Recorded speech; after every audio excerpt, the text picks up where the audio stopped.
World Liberty Financial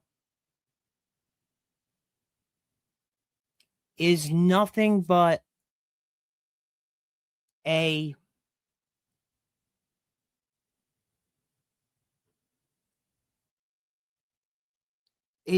a slush fund for anybody that wants favor from the Trump administration.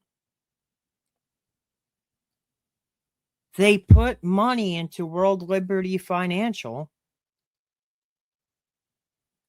and that's how Trump is paid off.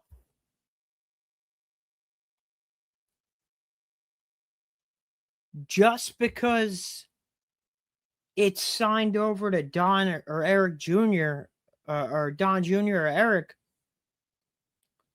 doesn't mean that